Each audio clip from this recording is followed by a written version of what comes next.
Postingan anyar Marcel Widianto pun tak kalah mengejutkan. Dia mengunggah foto bayi yang baru lahir. Kemudian foto ketika ia bersama beberapa orang berada di ruang persalinan. Terakhir adalah foto Marcel dengan Chanson ex-JKT48. Keduanya didampingi pendeta Yeri Patinasarani. Di foto itu, Marcel mengenakan jas warna pink, sementara Chanson mengenakan gaun putih mengkilat sambil memegang buket bunga. Mereka seperti baru saja melangsungkan pernikahan.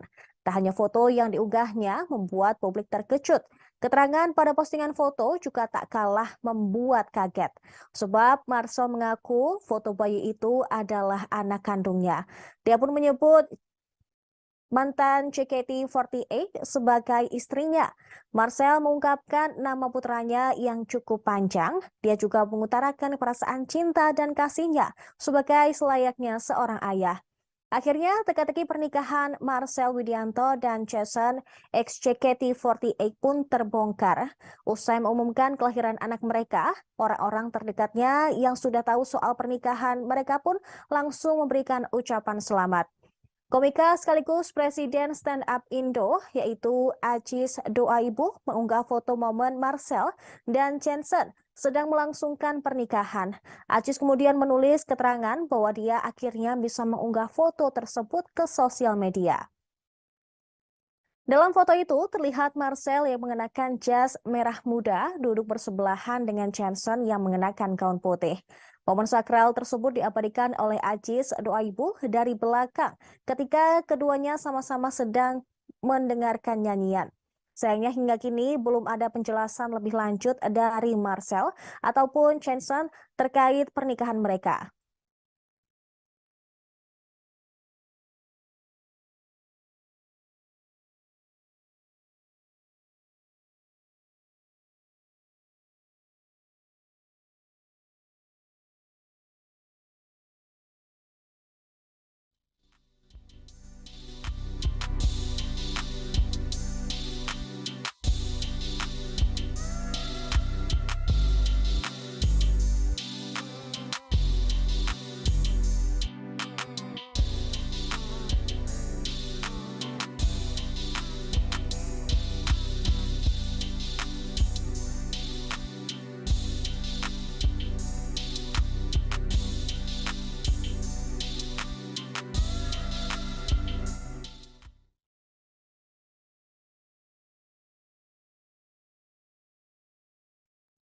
Reaksi Selin Evangelista menjadi sorotan setelah Marcel Widianto dan Jason ex-JKT48 mengumumkan anak pertama.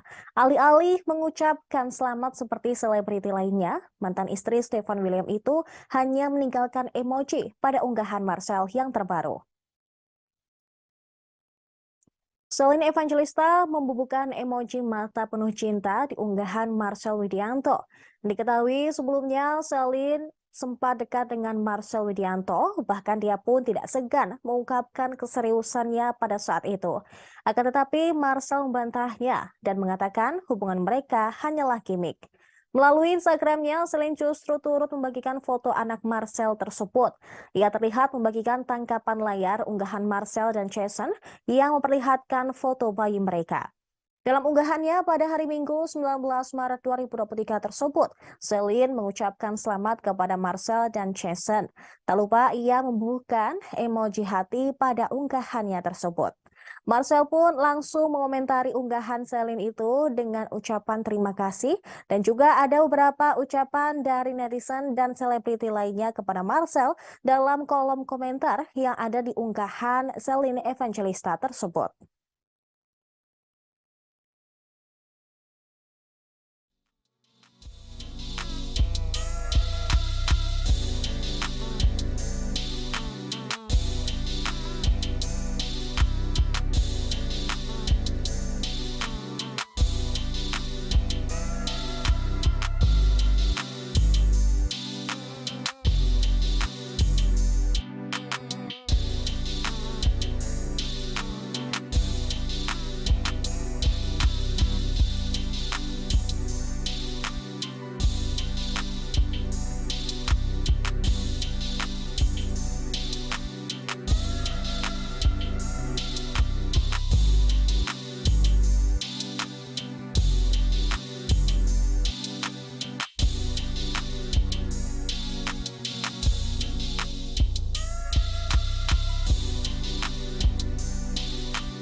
Nah, Tribuners, kali ini ada kabar dari pedangdut Ayu Ting Ting yang mencoba meluangkan banyak waktu untuk keluarga saat Ramadan 2023 ini.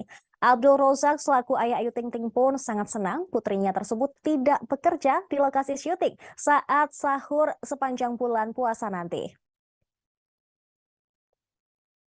Ayu Ting Ting memutuskan tidak menerima tawaran pekerjaan program sahur di televisi supaya tetap bisa bersama orang tua dan anaknya di rumah. Ayu Ting Ting hanya menerima tawaran syuting di televisi menjelang waktu berbuka puasa. Begitu Ayu Ting Ting tidak bekerja saat sahur di sepanjang Ramadan esok, Ayah Ojak siap menjadi juru masak di rumah. Tak hanya sahur, Ayah Ojak juga menyiapkan masakan untuk keluarga saat waktunya berbuka puasa.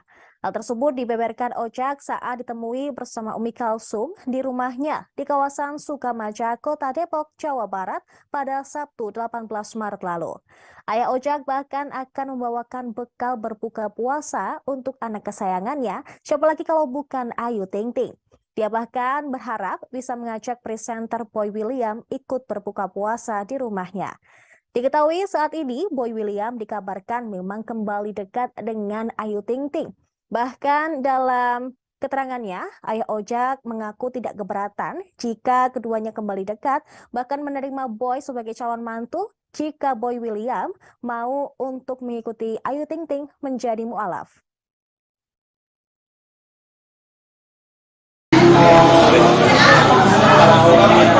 Sama keluarga kan kalau sekarang buka aja masih bisa juga ya nggak pernah bisa buka bareng makanya dia sahur nggak ngambil ya full satu bulan sahur bareng tetap di rumah gue nggak ngambil sahur tahun sebelumnya kan dia sahur di mana-mana dua tahun ini dia nggak ngambil sahur iya betul ayunya emang benar-benar pengen sama berat juga kali dia teh dari pagi sampai malam jadi ya udah gue sahur nggak diambil ya udah terserah. Oh, emang itu permintaan dari keluarga juga kan, maksudnya milih salah satu gitu, sahur atau buka gitu. Enggak, dia Memang keinginan Ayu sendiri. dia pengen ngumpul sama keluarga juga kan pengen sama Yesus udah terserah kan nggak kamu maksain sih dia mau kerja gimana ya terserah kemampuan dia. Biasanya dikangenin banget.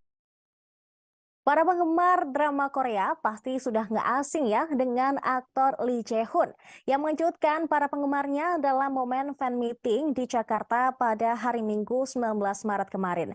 Lee Jae-hoon tiba-tiba membuka jasnya dan memisahkan kaos yang langsung diwarnai jeritan para fans yang datang.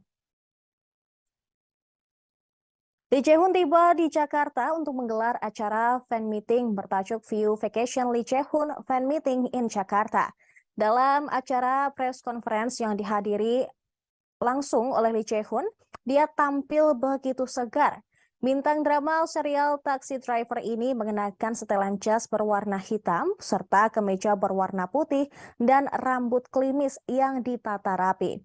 Aksi buka jas ini dilakukan pemeran drama Taxi Driver 2 di sela-sela perbincangan dengan Indra Herlambang selaku pembawa acara dalam fan meeting tersebut. Lee Jae-hoon terlihat membuka jasnya di atas panggung, namun dia menyisakan kaos putih yang melekat di tubuhnya. Aksi Lee Jae-hoon ini pun langsung membuat penggemar berteriak histeris. Banyak dari mereka merekam kelakuan Lee Jae-hoon melalui handphonenya. Awalnya, aktor tersebut mengaku suka mengenakan baju tidur saat musim semi dan musim dingin. Akan tetapi, dia lebih suka untuk tidak mengenakan baju saat musim panas. Hingga akhirnya dia pun memperagakan aksinya membuka jas tersebut di hadapan para fans yang hadir di Jakarta itu. Bahkan, tak segan-segan dia memamerkan aksinya ketika menirukan sedikit tarian kepada para fansnya tersebut, dan langsung disambut histeris dan antusias oleh para penggemarnya yang ada di tempat itu.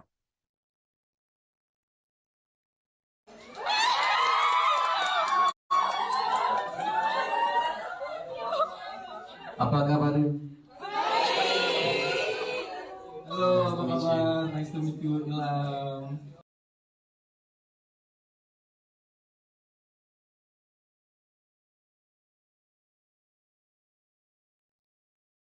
Nah, oke, Lee Jae-hoon menyampaikan banyak cerita menarik dan eksklusif mengenai drama Taxi Driver 2 yang dibintanginya di Jakarta yang digelar pada hari Minggu 19 Maret lalu.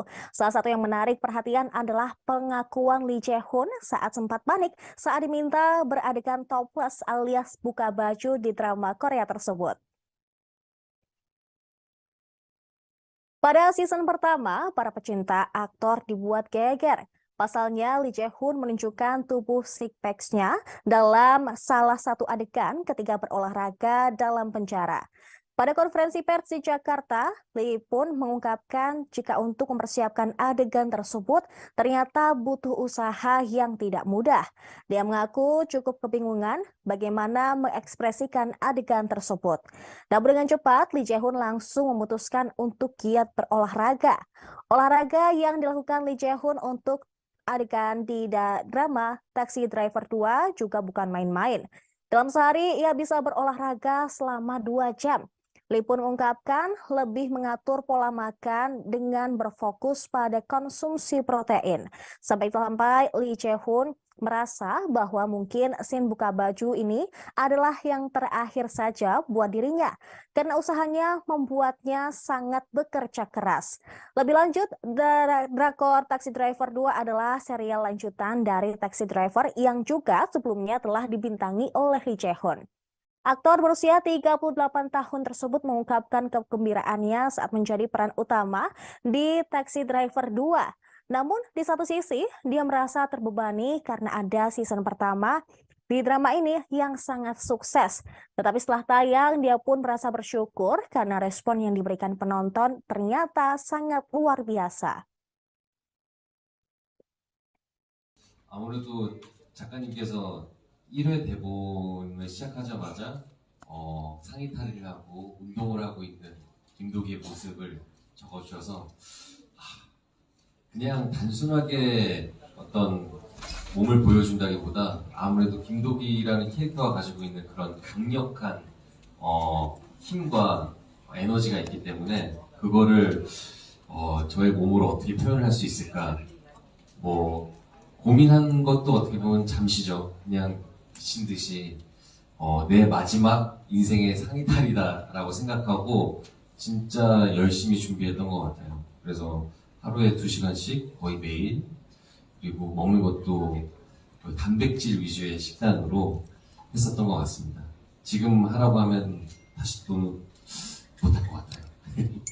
Jadi waktu dia pertama mendapatkan skripnya nih, episode 1, kok udah ada buka baju nih. Ada adegan olahraga tanpa baju, dia udah kaget. Dan pertama dia mikir gimana ya caranya bisa mengekspresikan adegan ini dengan badan saya yang sekarang gitu. Tapi ya udah bingungnya cuma bentar langsung olahraga aja gitu. Sehari olahraga 2 jam dan itu hampir setiap hari.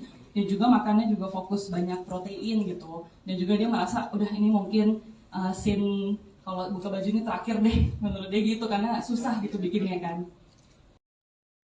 Niat hati ingin merayakan ulang tahun sang putri, Siti Badriah dan Christiana Baharudin malah kecewa.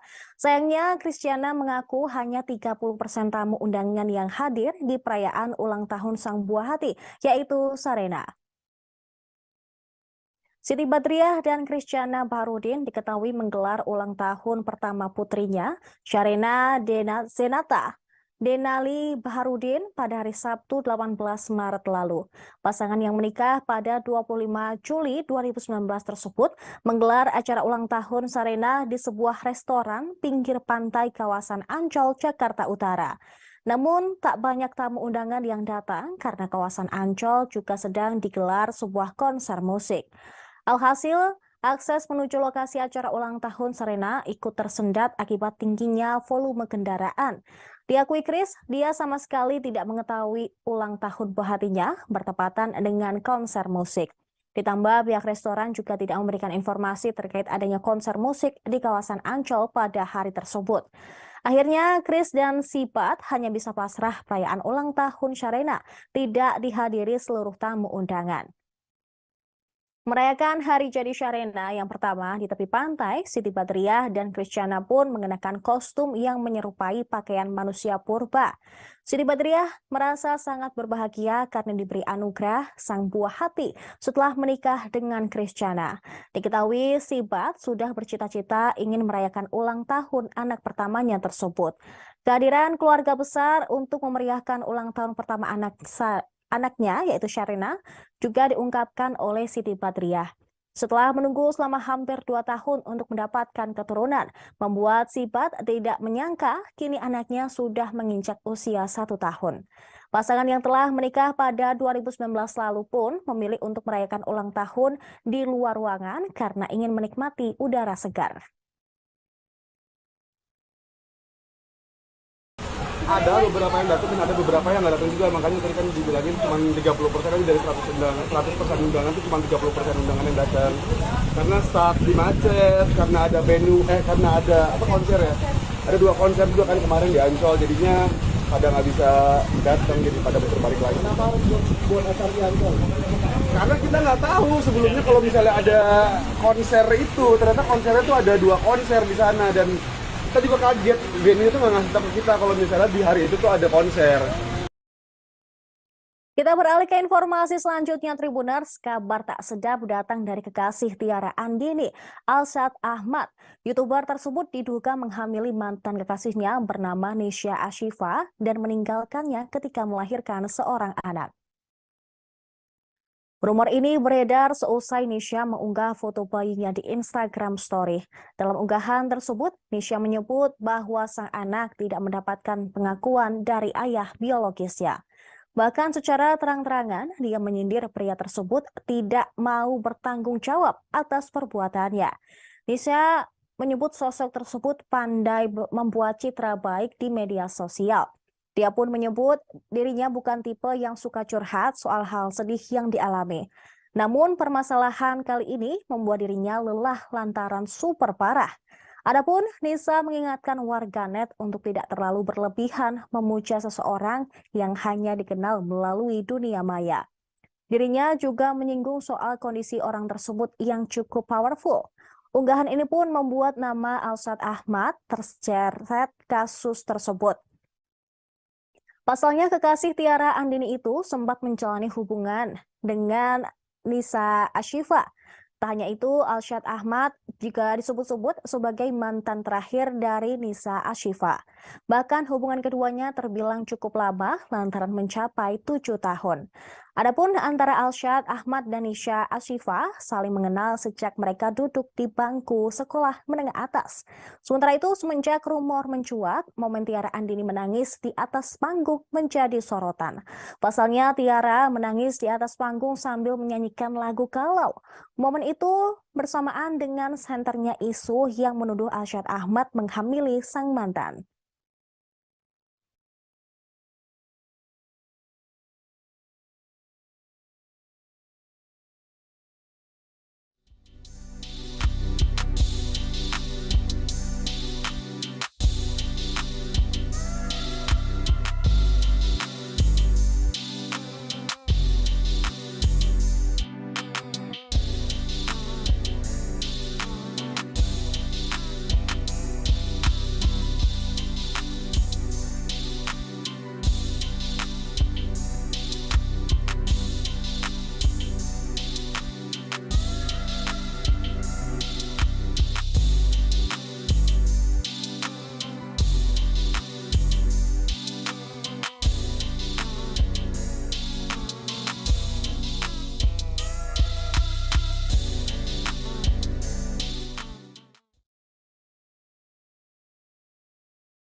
Sosok Nisha Ashifa menjadi trending topik setelah diduga dihamili oleh pacar Tiara Andini, Alshad Ahmad. Kelahiran bayi Nisha Ashifa itu sontak membuat netizen bertanya-tanya, siapakah sosok ayahnya? Pasalnya, Nisha Ashifa sendiri dikabarkan belum menikah. Dia dalam unggahan Instagramnya sempat menyinggung sosok yang zalim diduga ayah dari anaknya tersebut. Hal ini memicu dugaan netizen terkait siapa sosok ayahnya dan menyeret nama Alshad Ahmad. Sebelumnya diketahui jika Nisa Ashifa sempat menjalin hubungan asmara dengan Alshad Ahmad. Bahkan hubungan keduanya pun cukup lama lantaran menjalin hubungan sebagai sepasang kekasih selama 7 tahun. Adapun antara Alshad Ahmad dan Nisa Ashifa saling mengenal sejak mereka duduk di bangku SMA. Hubungan tersebut berakhir pada 2018 silam lantaran ketidakcocokan. Fakta itu sempat diungkapkan oleh Alshad Ahmad sendiri yang muncul dalam konten YouTube The Hermansyah. Alshad Ahmad menjelaskan bahwa alasan putus keduanya adalah ketidakcocokan. Sementara itu, kini Alshad Ahmad sendiri tengah berbahagia menjalin hubungan dengan penyanyi Tiara Andini. Karena isu ini, Instagram dari Tiara Andini dan Ahmad Alshad digeruduk oleh netizen. Bahkan Instagram Nisa Ashifa pun kini di private.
Tribuners, yang tak kalah mengejutkan adalah kabar Raffi Ahmad yang kembali diisukan dekat dengan Mami Bayu yang merupakan mantan asisten keuangannya. Di tengah kabar tersebut, ternyata rumah tangga Mami Bayu dan suaminya baru saja kandas pada 2022. Ini bukan kali pertama Raffi Ahmad diisukan dekat dengan Mami Bayu. Sebelumnya, sang Sultan Andara kerap dikabarkan menjalin cinta terlarang dengan sang mantan karyawan. Isu ini kembali menyeruak usai Raffi Ahmad kepergok melakukan video call dengan lawan bicara, seorang wanita berhijab yang diduga kuat adalah Mami Bayu. Kala itu, Raffi Ahmad yang sedang berlibur ke Jepang didatangi oleh orang Indonesia yang menyapanya. Posisi bapak dua anak itu terlihat berada di pojokan dan tidak terlihat ada asisten yang mendampinginya. Netizen yang melihat video tersebut pun dibuat geram dengan ulah Raffi Ahmad yang telah merusak kebahagiaan Nagita Slavina, Rafathar, dan Rayansa yang sedang berlibur. Mami Bayu merupakan mantan asisten keuangan Raffi Ahmad dan Nagita Slavina yang sudah lama bekerja dengan keluarga Rans. Dia mengenyam pendidikan di Universitas Trisakti pada 2005 hingga 2008. Mami Bayu terpantau aktif saat duduk di bangku kuliah hingga pernah bergabung dengan organisasi Badan Eksekutif Mahasiswa. Diketahui sebelum bekerja di Rans, ia juga pernah berkarir di salah satu perusahaan BUMN. Saat ini, Mami Bayu diketahui bahwa bekerja dengan Raffi Ahmad sejak 2016 sebelum akhirnya mengundurkan diri belum lama ini. Namun yang menjadi hal yang mengejutkan adalah Mami Bayu ternyata sudah pernah menikah dengan seorang pria bernama M. Ghaffar Yahusa pada 2013. Namun pernikahan keduanya kandas di tahun 2022. Mami Bayu dan mantan suaminya tersebut dikaruniai satu orang anak. Sebelum COVID-19 melanda, Raffi dan Gigi sempat mengajak keluarga dan timnya untuk berjalan-jalan keliling dunia. Mami Bayu terpantau sempat ikut dalam trip ini, yakni ke Korea hingga London.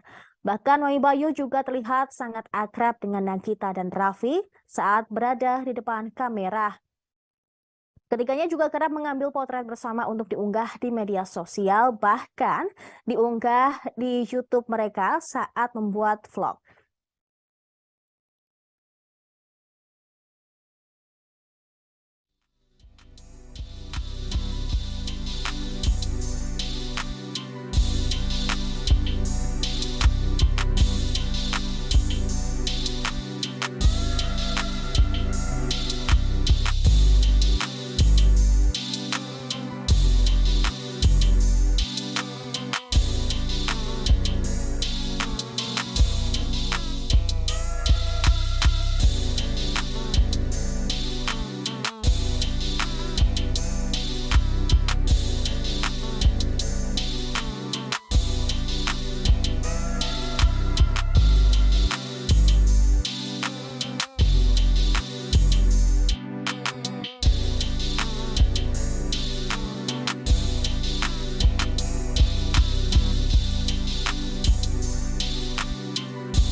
Nikita Mirzani tampak kegirangan saat Dito Mahendra berpeluang sebagai tersangka tindak pencucian uang mantan Sekretaris Mahkamah Agung Nur Hadi. Bahkan Nikita menyebut temuan 15 senjata api di kediaman mantan suaminya tersebut sebagai kado terindah ulang tahunnya yang ke-37 dari KPK. Saat KPK menggeledah rumah Dito pada Kamis 17 Maret lalu, penyidik menemukan total 15 senjata api. Mendengar kabar tersebut, Nikita Mirzani tak bisa menyembunyikan kegembiraannya. Aktris yang akrab disapa Nikmir ini mengunggah beberapa tangkapan layar pemberitaan soal Dito Mahendra. Dia bahkan menyebut penemuan senjata api di rumah mantan suaminya itu sebagai kado terindah dari KPK. Nikmir bahkan turut menulis jika senjata api ilegal yang ditemukan membuat Dito seakan menjadi teroris. Kepala Bagian Pemberitaan KPK Ali Fikri di Gedung Merah Putih KPK Jakarta Selatan pada Kamis lalu juga membenarkan temuan senjata api di rumah Dito. Tak tanggung-tanggung, total tim penyidik KPK menemukan 15 senjata api berbagai jenis, mulai dari pistol jenis Glock, pistol SNW revolver, pistol Kimber Micro, hingga senapan laras panjang. Ali menyebut tim penyidik KPK akan mendalami kepemilikan 15 senjata api tersebut. Apakah ada kaitannya dengan tindak pidana pencucian uang? Karena sebagaimana diketahui, penggeledahan di kediaman Dito Mahendra berkaitan dengan dugaan TPPU mantan Sekretaris Mahkamah Agung Nur Hadi Abdurrahman. KPK masih mendalami keterlibatan pengusaha Dito Mahendra dalam kasus bekas sekretaris MA tersebut. Ada potensi Dito Mahendra akan berstatus sebagai tersangka dalam kasus ini.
Prilly Latuconsina sangat antusias menyambut Ramadan 2023. Prilly berencana mengisi waktu ngabuburit dengan kegiatan positif. Hal tersebut dibeberkan Prilly saat ditemui di kawasan Pondok Indah, Jakarta Selatan pada Sabtu lalu. Prilly Latuconsina yang baru mendirikan asosiasi baru itu pun bakal menghabiskan waktu ngabuburit dengan kegiatan positif. Terlebih kini dia memiliki asosiasi baru bernama Generasi Peduli Bumi. Beberapa kegiatannya pun antara lain membuang sampah, membersihkan pantai dan laut. Oleh sebab itu, dia ingin ngabuburit di bulan puasa ini akan membersihkan sampah bersama asosiasi tersebut. Prilly menyebut bahwa momen ngabuburit merupakan salah satu kegiatan di bulan Ramadan yang ia nantikan. Ia tak menampik sangat merindukan berkumpul bersama teman-teman sembari menunggu waktu maghrib. Apalagi beberapa tahun belakangan, mobilitasnya sangat terbatas lantaran dilanda pandemi COVID-19. Menurut Prilly, di hari pertama puasa Ramadan 2023, dirinya masih disibukkan dengan aktivitas syuting. Pemain film Danur itu menyebut bahwa persiapan menyambut Ramadan yang utama adalah menjaga kesehatan. Hal tersebut mengingat Prilly masih menjalani aktivitas yang padat di lokasi syuting. Menurut dia, Ramadan adalah momen mengembalikan tradisi berkumpul bersama orang-orang terdekat. Dia merasa kehilangan momen Ramadan selama pandemi COVID-19 lalu. Artis yang kini berusia 26 tahun tersebut mengaku bersemangat menjalani ibadah Ramadan. Prilly akan mengosongkan jadwal pekerjaannya selama bulan puasa supaya bisa berkumpul bersama orang tua, keluarga, dan teman dekat. Seperti diketahui, Prilly Latuconsina dikenal sebagai seorang artis muda yang aktif. Tak hanya menggeluti dunia perfilman, Prilly juga terjun ke dunia bisnis. Ramadan tahun ini pasti akan terasa beda karena kita akhirnya udah bisa bukber. Kalau kemarin-kemarin susah tuh bukber ya. Jadi ya mungkin makna Ramadan tahun ini kembali melestarikan kebersamaan kali ya. Kebersamaan sama orang-orang yang kita sayang, saling bersilaturahmi lagi sama orang yang kita sayang karena alhamdulillah kita di sini udah bisa berdampingan sama Covid gitu, nggak takut dan nggak lockdown kayak waktu kemarin. Apa sih yang dikangenin dari bukber bareng, Prilly? Ya Allah, kangen banget kumpul-kumpul sama teman-teman, ngabuburit. Kan kita kemarin nggak bisa ngabuburit di rumah gitu. Kangen banget ngabuburit, terus sahur ngumpul sama teman-teman di satu rumah gitu, rumah siapa kita sahur bareng, itu kangen banget sih. Dan kayaknya bakalan aku lakukan banget di tahun ini, makanya habis selesai syuting aku minta libur sampai habis lebaran karena aku pengen ngerasain lagi bukber dan sahur sama teman-teman. Berarti jadwal bukber kayak banyak ya? Udah jadwal bukber udah semua. Berapa lama syutingnya sendiri? Syuting sampai tanggal 5 April, dari 5 April sampai Mei aku meliburkan diri dari pekerjaan karena aku pengen menikmati puasa. Ngabuburit biasanya ngapain, Pril? Nah, karena aku sekarang punya asosiasi baru ya, Generasi Peduli Bumi. Jadi ngabuburitnya bakalan ada kegiatan bersihin sampah, bersihin pantai dan laut, menanam pohon, tungguin aja nanti. Jadi yang ngabuburitnya bisa melakukan hal yang positif. Baru aja belum ada sebulan ini umurnya. Aku udah concern masalah lingkungan tuh dari 2018, tapi belum menemukan tim yang sevisi untuk kita bikin bareng-bareng gitu. Komunitas dan asosiasinya. Nah sekarang udah punya tim, jadinya udah bisa langsung dijalanin semua kegiatan-kegiatannya. Mungkin banyak kegiatan, kayaknya kamu nggak pernah istirahat tuh. Betul sekali, 2 juta rupiah. Ya. Alhamdulillah. Ya, emang nggak pernah istirahat ya, jadi jatuhnya kayak ya emang kerja terus gitu. Cuma sekarang aku bagi waktunya paling gini, syuting Senin sampai Jumat, weekend libur. Jadi weekend aku bisa ngerjain bisnis aku. Terus kalau bisnis kan ngantor paling cuma sampai jam 5 sore. Ashanti mengajak keluarga serta karyawannya untuk menunaikan ibadah ke Tanah Suci. Tak tanggung-tanggung, anak Ashanti membawa sekitar 40 orang dalam rombongan mereka. Keberangkatan mereka pada hari Sabtu 18 Maret diketahui untuk menyusul Atta Halilintar dan Aurel Hermansyah yang sudah terlebih dulu berada di Mekah. Ketika ditemui di Bandara Internasional Soekarno-Hatta Tangerang pada hari Sabtu, Ashanti merasa senang lantaran berhasil mengajak banyak orang dalam kesempatan ibadah umroh kali ini. Ashanti menyebut nanti orang-orang yang akan dibawa dalam kesempatan umroh selanjutnya akan berbeda. Hal tersebut agar mereka bisa mengalami kesempatan untuk berada di Tanah Suci. Kendati demikian, artis berusia 39 tahun itu menolak mengungkapkan jumlah uang yang dikeluarkan untuk memboyong puluhan stafnya. Keberangkatan mereka juga bertepatan dengan ulang tahun Anang Hermansyah yang ke-54.